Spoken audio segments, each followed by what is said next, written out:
Welcome to Excel Magic Trick number 1360. Hey, if you want to download this Excel file or the other files that go along with Excel Magic Trick 1360 so you can follow along, click on the link below the video. Wow, you're not going to believe this video. We're going to talk about Power BI Desktop. And we're going to visualize Excel data dynamically. And we're going to see that Power BI Desktop is an amazing all-in-one tool. Now, this is our goal. We have a bunch of Excel files, which we'll go look at in just a moment. We need to consolidate those into a single proper data set. We're going to use Power BI Desktop to import the data, clean and transform it, then bring it into Power BI Desktop and create this amazing dynamic visualization. Now, what is Power BI Desktop and what makes it so amazing? Well, this free downloadable tool combines Excel's Power Query, Power Pivot data model, DAX formulas, and charting, and all sorts of visualizations into one free tool. Now, I want to go look at the Excel files. Now, when you download the files, you're going to have to download a zip folder called Excel Magic Trick 1360 source Excel files.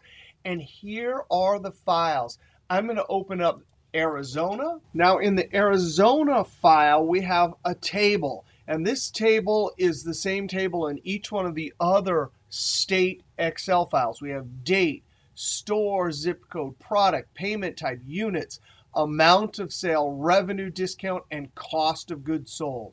Now, on each sheet that contains a table we want, we're going to have the state name. Now, when we try to import this Excel file, because it's a file, there can potentially be many objects that get imported into Power BI Desktop or Power Query for that matter. That means objects like these sheets.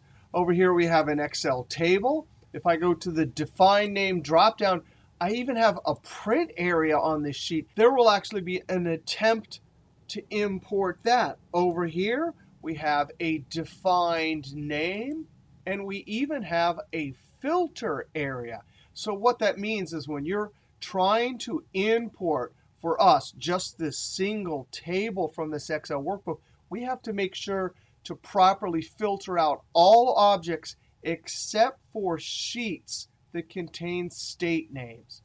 All right, I'm going to close this Excel file. Back over in our Excel Magic Trick 1360, on the Manager table, there is a lookup table where we have the unique list of zip codes for each one of our stores and the manager name. We're going to have to get this table as well as all of these Excel files into Power BI Desktop. Now, if you don't have Power BI Desktop, why would you go and download it for free if you have Excel? Well, one main reason is that the visualization tools and the connectedness between each one of the visualizations is more amazing over in Power BI Desktop than it is in Excel. For example, here's the final result over in Power BI Desktop. Watch this. I have Oregon selected, manager gross profit, product, payment method, a map, even some metrics here. If I click on Washington, instantly everything updates. If I click on New Mexico, boom, everything is interconnected. That is amazing. Now let's go see how to do this. Back over in Excel. All right, after you've downloaded it, you simply click on the taskbar icon to open up Power BI Desktop. Now, Power BI Desktop, Power Query, the part where we import, clean, and transform data, that's the button right there. If we want to create DAX, calculated columns, or measures, we use the Modeling tab. And back over on Home, if we want to see relationships, we click there. Well, we don't have anything. Tables, we click there. And this is where we create our visualizations with all of these amazing visualization options over here. So where do we start? Well, we're going to start with Power Query. I'm going to go to the Get Data dropdown. I don't see from folder, which is what I need. So I'm going to click More, and there it is. Get data from folder, connect. Now this text box is exactly like Power Query. I click Browse. I go to the location where my folder is. Now what we're telling Power BI Desktop, just like with Power Query, is please get all the files in that folder right there. When I click OK, we'll see an intermediate step. I definitely want to click Edit. And this looks very similar to Power Query over in Excel. Now, we imported a bunch of files from that folder. We'll come back to this in a second. I want to first come over and name this. I'm going to highlight and name it. I called it Sales Zip Data and Enter. Now, that name is important. That's the name of the query, and it will be the name of the proper data set that will be imported. Now we have a bunch of files over here. I'm pretty sure that I'm only going to get .xlx's, but just in case I update that folder later, we could do some important safeguarding. I'm first going to right-click the extension and go down to Transform and say, please convert all these extensions to lowercase. That's just in case we get someone who named a file with uppercase. And the reason why is just like over in Power Query, Power BI Desktop is case sensitive. Now I want to assure that only Excel files are imported, so I click the filter, point to text filters. I want to say only import extensions that equal .xlsx. Click OK. Now that we have that filter, that means this import will only import .xlsx files. If in the future we accidentally put other types of files in there, they will not be imported. Now, we don't need any of these other columns. All we need is the content. So I'm going to come to Content, right-click, Remove Other Columns. Now, what we're left with is the Content column. If I click over to the side of Binary, I can see, sure enough, there are the Excel files. Now, in the latest November 2016 update of Power BI Desktop, that little double downward pointing arrow icon is supposed to automatically extract all of the objects from these Excel files. The problem is that the default behavior for extracting does not promote headers. And we need to promote headers for each one of our table. So I'm actually not going to use that new feature. That sort of seems like a potential flaw to me. We're going to have to do it the way that we do it over in Power Query in Excel. We're going to have to add an extra column and use the Excel.workbook function to extract the objects from each one of the Excel files. So I go up to Add Column, Custom Column. We're going to call this Get Excel Objects and Enter. And now down in the formula area, we type Excel.workbook, open parentheses. Now you got to make sure that everything's spelled correctly and you have the correct capitals. I can see right here that's not how you spell Excel. All right, so Excel.workbook, open parentheses. Now I come over here and double click the content. That's the Excel content in each one of those files. And the automatic feature in Power BI Desktop would do this, but comma. The second argument of Excel.workbook is for promoting headers. And if you use the automatic feature, it doesn't do that. So I'm going to type true in lowercase letters. That will automatically promote headers. Close parentheses. That will be our formula that will be copied down as an extra helper column. What that does now is if I click on the result of that Excel.workbook, I can see for the Arizona file, it extracted all of the different objects. And it did that for each one of the files. Now, we do not need the content column, so I'm going to right-click Remove. Now we can use our double expanding arrows. This will expand to get at all of the objects and list them off to the right. So I'm going to click the double expanding arrow. I definitely want to uncheck Use Original Column Names. Click OK. Now, there's a number of columns here. That's the name of the object. There's our data. And actually, I can click on the Arizona sheet, and I see that the actual field names were promoted. That's because of our little true item. We can see it lists things like the full name of the filtered database and the print area. The kind, that's the type of object. We can see there's sheets, tables, and defined names. And then over here, whether it's hidden or not, the only one that's hidden is the fact that one of the tables was a filtered database. So this is the important column for us. We want to filter out all objects except for sheets. So I come up to the drop-down, text filters. Please only import items that equal. And we're going to put the name of the object, sheet, with a capital S. Click OK. And there it is. All of those non-sheet items have been filtered out. Now, if we look over in the names, the sheets we want are the proper state names. The sheets that have the default sheet name we do not want. So here we're going to use the filter, text filters. Does not contain the word sheet. This means we will import all the sheets that do not contain the word sheet. Click OK. And now we're left with just, as we see down here in our preview, the tables from each one of the sheets with a state name. Now, the only two columns we need are state name and data. So I hold Shift, click on Data. I have both of these columns selected.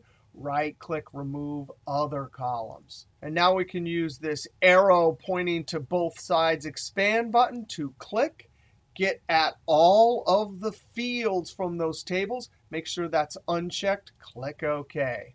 That is pretty amazing. Now, I'm looking at the field names here.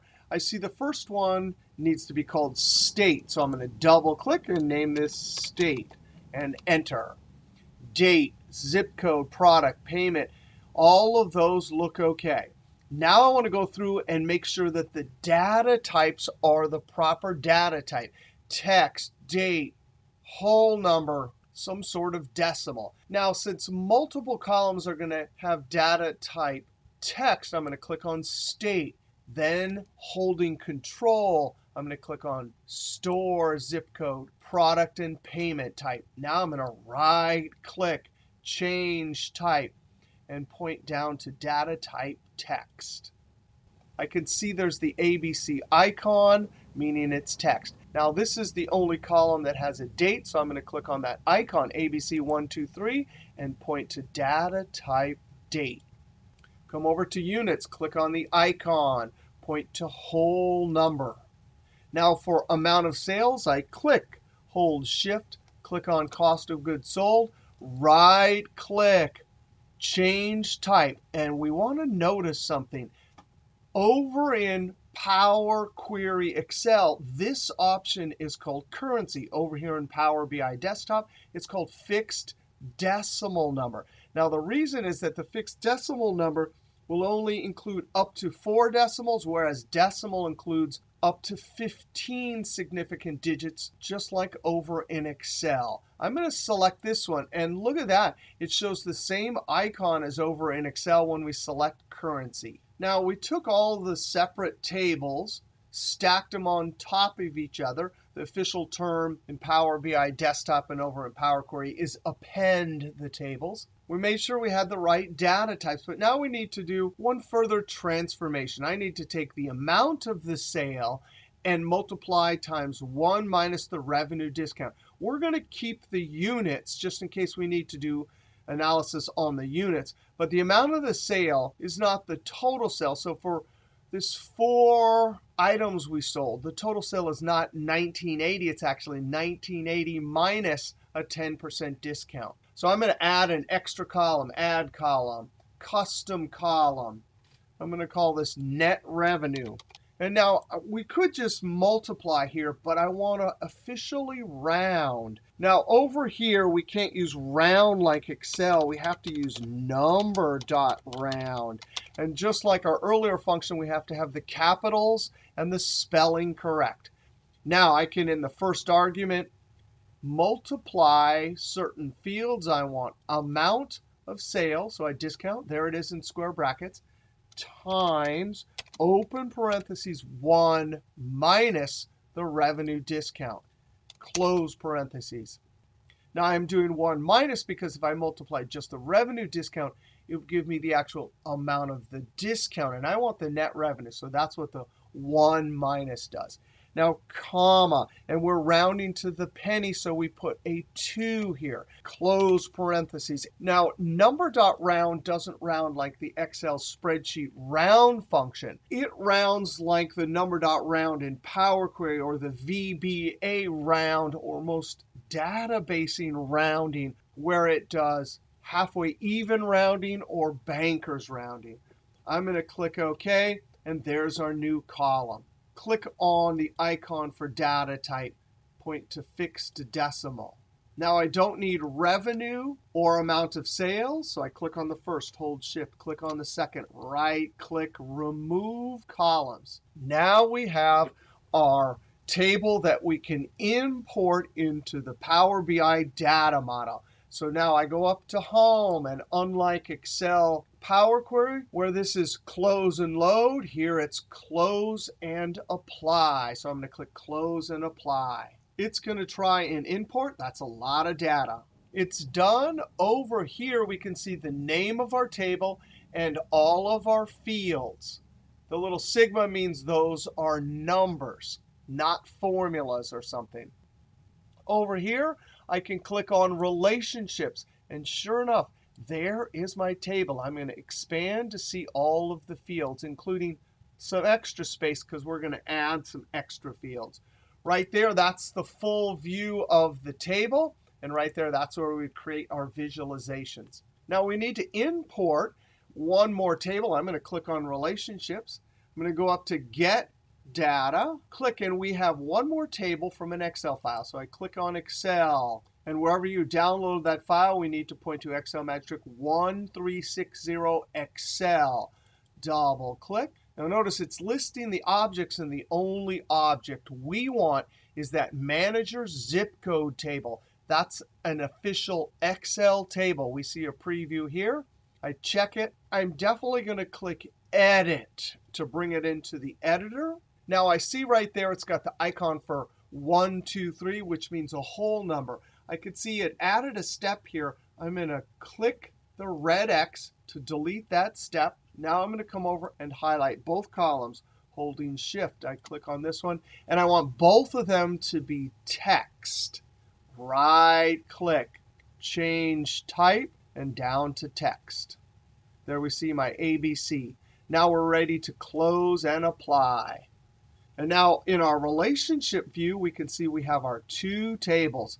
Here is the fact table with all of our sales transactions. And we need to be able to make various calculations on our net revenue. And later, we're going to calculate gross profit. But we want to be able to show gross profit by manager. So now we're going to attach.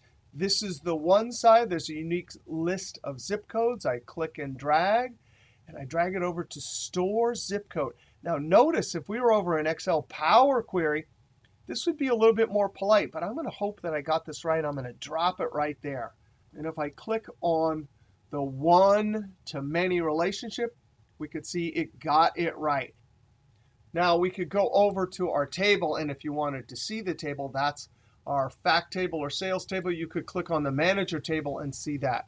Now our next step in modeling over here in Power BI Desktop is we want to calculate two things. We want to calculate a calculated column and a measure.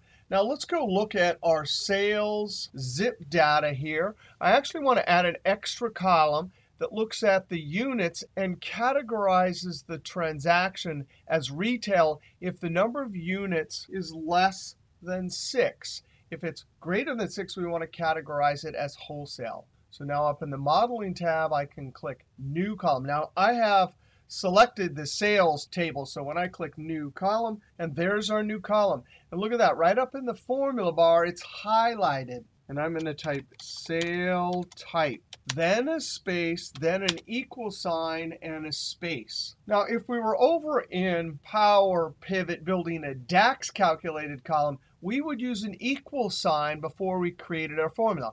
That's the same over here in Power BI Desktop. I'm going to type the if function. Logical test, just like in Excel. But I'm not going to click on a cell. I'm going to type the name of this table, S, and I see the name of the table, and I'm going to down arrow until I get to the name of the table, and in square brackets, the field name. Then hit Tab. I'm going to ask the question anytime that is less than 6. So that'll be a logical test, comma. The result, if true, over in Excel, it's a value if true. In double quotes, I'm going to type retail. And double quotes, comma. And then the result, if false, is going to be in double quotes, wholesale. And double quotes, close parentheses. Now, that's pretty polite over here. Orange for the text, and then it has a slight blue aqua for the name of the function. Now, what's going to happen here is, notice this wasn't a cell reference like we'd see in Excel. This formula is going to know to copy all the way down the column, and by something called row context, it will know for the field units, for every particular record, it will look at the units in that row. Now when I hit Enter, all the way down, that's called a calculated column. Now, calculated columns are great when you want to add a condition or criteria for us retail or wholesale that we might want to use to filter our visualizations. If I look over here, table name, and there's our field names, and there it is. I can see calculated column. It has a little f of x. Now we want to calculate a measure. And a measure is going to be an actual calculation that we would want to filter. So for example, I'm definitely going to want to add net revenue, net cost of goods sold. Now we could do those with implicit calculations, but I'm going to use the sum function to add both of these, because then I'm going to make a gross profit calculation, which will be net revenue minus cost of goods sold. I'm going to go up to New Measure. We could see over here in our field list, there's a new icon. It's got a little calculator for measure. And up here it says measure equal sign. I'm going to type total revenue space equal sign space. And now this is very different than over in Power Pivot DAX. If I'm creating a measure over there, I'd have to type colon equal sign. But over here in Power BI Desktop, I just put an equal sign. Sum function. And then I'm going to down arrow to get the name of the table, and in square bracket, the field name. Close parentheses. And I definitely want to come up here and add a number formatting. So I'm going to click the drop down for $, and point to English United States. And I'm going to decrease the decimals to 0. And that will do it. There's my new measure. Now I want to create a new measure. I'm going to call this total cost of goods sold space equal sign space sum. And then I'm going to arrow down to get table name and field name. I want to add up cost of goods sold. Close parentheses. Come up here for the drop down. I want English and then 0 decimals. Now I'm going to create a new measure. And this one's going to be called gross profit equal sign space. And now watch this. I'm going to type a square bracket. For measures we create, like total cost of goods sold and total revenue, we simply list them in square brackets. So I'm going to down arrow, and when I see total revenue, tab. Now I'm going to type subtraction, square bracket, and I see measure. It doesn't have a table name and then the measure name. It's just the measure. That's the convention. Tab. And now I can come up and add my formatting. English, 0 decimals. I can see I have that gross profit over there. I'm going to add yet one more measure. New measure. This one's going to be called gross profit percentage equals sign space, square bracket, and now gross profit is highlighted, so I hit tab, divided by square bracket, down, down, total revenue tab. Come up and click percentage, and I definitely want to keep it as 2 decimal. Now, this number formatting, sometimes the visualization like a column chart will add its own number formatting. But other times, like when we drop our measures over here onto a card, this number formatting will show up. All right, now we're almost ready to go. We have our 2 tables. We have 1 calculated column, and then we have a couple 4 measures. Now, if we go back over to relationship view, we can see here's our sales table. And down at the bottom, there's our calculated column. There are our measures. Now we want to go and create the final step. I'm going to click on the blank white canvas. And here we get to build our visualizations for our dashboard. Now, the first visualization I'm going to use is I'm going to click on the map. And there's a map. This will go down in the lower right-hand corner. I'm going to come up to zip code managers, and I'm going to check zip code. And you can already see those zip codes are listed there. And then for the map, we want gross profit. So I'm going to check it. And here, right on our map, this is quite amazing. But each one of those represents gross profit amount for particular zip codes.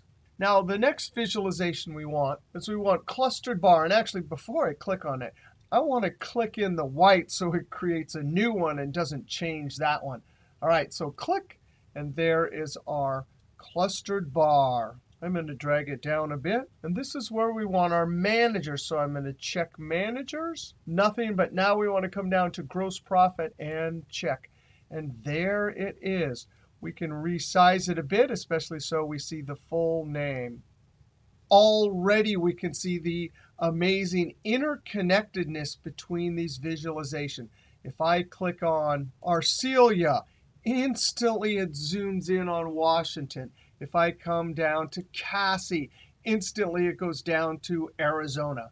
To unfilter, I simply click in the white. Pretty amazing. Now I'm going to click in the white, and this will be for product. I want a clustered column, and we will select product. And here I want gross profit and gross profit percentage. Now, that's actually not the chart I want. So with the chart selected, I'm going to come over and select line and clustered column. Now, when I select that, I see it selected, and the chart's not working over here.